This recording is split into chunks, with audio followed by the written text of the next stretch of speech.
మండల కేంద్రమైన నకరికల్లులో మండల ప్రజా పరిషత్ కార్యాలయంలో సాధారణ సర్వసభ సమావేశం నిర్వహించారు. ఈ కార్యక్రమంలో భాగంగా ఎంపీడీఓ కాసియా, ఎంపీటీసీలు, స్పెషల్ ఆఫీసర్లు, మండల అధికారులు పాల్గొనడం జరిగింది. ఈ కార్యక్రమంలో నీటి వసతుల గురించి, వేసవికాల సమయంలో ప్రజలకు కావలసిన వసతులు, న్యూట్రిన్ పోషణ గురించి చర్చించడం జరిగింది.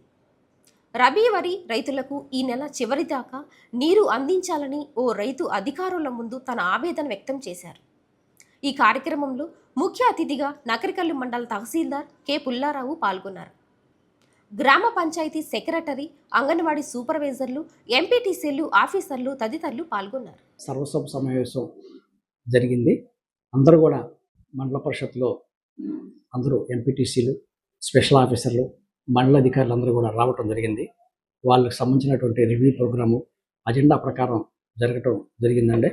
అందులో భాగంగా మెయిన్ మనకి జలధారలో భాగంగా మనకి ఒక 7 చెరువులు ఉన్నాయి.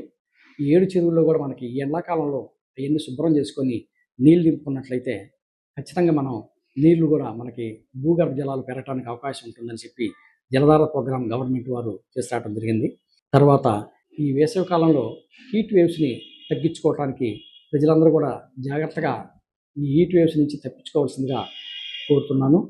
అందులో పంచాయతీ కార్యదర్శులందరినీ కూడా అలర్ట్ చేసి ఊళ్ళో కూడా అన్నీ అలర్ట్ చేయమని చెప్పి కోరటం జరిగిందండి.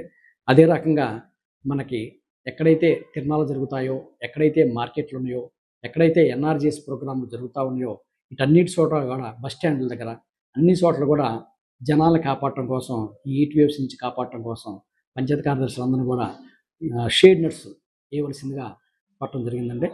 తర్వాత మనకి స్పెషల్ ఆఫీసర్ పాలన రావటం జరిగింది. ఈ స్పెషల్ ఆఫీసర్ పాలనలో ఎక్కడైతే మనకి పూడికలు ఉన్నాయో అన్నీ కూడా సైడ్ డ్రైన్స్లో పూడికలు తీయించి అక్కడ దోమలు కూడా లేకుండా ఉండటం కోసం ప్రయత్నాలు చేయమని కూడా చెప్పడం జరిగిందండి. ఇది కాక మనకి మెయిన్ రాబోయే కాలంలో గర్భసంచి క్యాన్సర్ని నివారించడం కోసం హెచ్పి వ్యాక్సిన్ని వేయించుకోవలసిందిగా 14-15 సంవత్సరాలు కలిగినటువంటి బాలికల్ని హెచ్పి వ్యాక్సిన్ వేయించవలసిందిగా 2 డాక్టర్లను కూడా కోరటం జరిగింది. ఎందుకంటే రాబోయే కాలంలో పిల్లలకి గర్భసంచికి ఎటువంటి క్యాన్సర్ రాకుండా ఉండటం కోసం వ్యాక్సిన్ మనం వేయించమంటం జరిగిందండి. ఇది కాక మనకి న్యూట్రీ గార్డెన్స్ కూడా అన్ని చోట్ల న్యూట్రీ గార్డెన్స్ వేయాల్సినటువంటి అవసరం ఉంది. ఇప్పుడైతే మనం సెలెక్టెడ్గా నకరికల్లు పంచాయతీ మరియు నర్సింగపాడు పంచాయతీని న్యూట్రీ గార్డెన్స్ తయారు చేసే విషయంలో ఖచ్చితంగా చేయించవలసిందిగా వారిని కోరటం జరిగింది.